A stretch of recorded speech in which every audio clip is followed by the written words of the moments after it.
The United States of America has recorded its highest number of COVID-19 cases, reporting more than 45,000 new infections in 24 hours. The U.S. now has over 2.5 million COVID-19 cases. Health experts warned that it's just the beginning of the pandemic. This comes as several states emerge as new virus epicenters. However, President Donald Trump's administration continues to defend its handling of the pandemic. In fact, Vice President Mike Pence even said that the U.S. has flattened the curve. Remember, the U.S. has the highest COVID-19 death toll in the world. Inarguably, as we see where we are today as a nation, because of what the American people have done, because of the incredible work of our healthcare workers, because of a partnership with governors in every state, we did just that. We slowed the spread. We flattened the curve. We saved lives. However, top epidemiologist Dr. Anthony Fauci countered Vice President Mike Pence's claim, saying that the latest surge in infections poses a serious problem.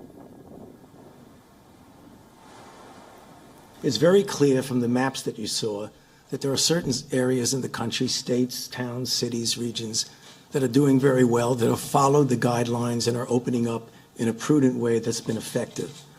However, as you can see, we are facing a serious problem in certain areas.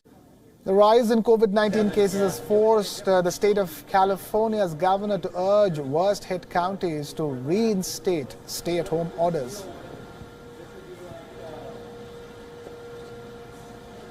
We are advising and counseling them to move forward and reinstitute the stay-at-home order, but they will move at their discretion. If they are not able to come to some consensus, I am committed to intervening, as is my role and responsibility as governor in the state of California. But I am confident in their capacity to make that determination for themselves based upon, again, the criteria of conditions that continue to persist in the county.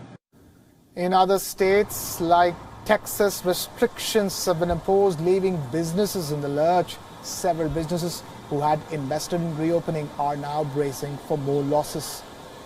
Meanwhile, doctors have reported a disturbing trend of more young people falling ill to the virus. Authorities say that this is because youngsters are venturing out more as lockdown rules have been eased.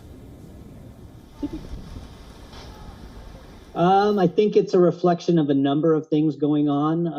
I think as we have opened up some of the restrictions and there's been more socializing, that typically tends to occur in younger populations. I think the seniors are staying home and probably being more cautious around that.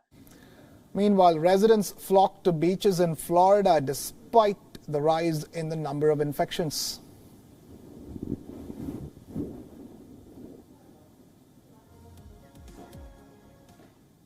The U.S. remains by far the worst affected country in the world due to COVID-19 as of now, and the number of cases is surging and the number of fatalities is growing by the day as well. And the youth is aiding in fueling the spread of the deadly virus. Across the U.S., people in their 20s, 30s and 40s are accounting for a growing proportion of the cases, amidst fears that asymptomatic young people are helping to fuel the virus's spread. In Arizona, nearly 50% of COVID-19 cases are between the ages of 20 to 44.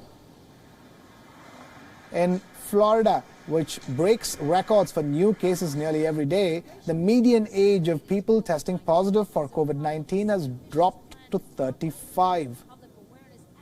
In Texas, young people are accounting for a majority of new cases. And in Cameron County, people under the age of 40 are making up for more than half of the newly reported cases. The situation is alarming. Health officials are worried. Leaders are eager to open schools and universities. The youth is back at the restaurants and pubs, but amidst surging cases and the pattern of rise that puts the young people at maximum risk. Return to normal life and a fully functional economy now remains a distant dream. Even the Center for Disease Control and Prevention in the U.S. has acknowledged that the younger people have helped fuel the increase in COVID-19 infections. The new trend seems to be a departure from the early days of the pandemic. Gone are the days when infections in nursing homes were spiraling out of control and the virus appeared at high rates among older people. For now, the youth is at a higher risk. In many cases, even if younger people do not show as many symptoms, they are still spreaders of the virus.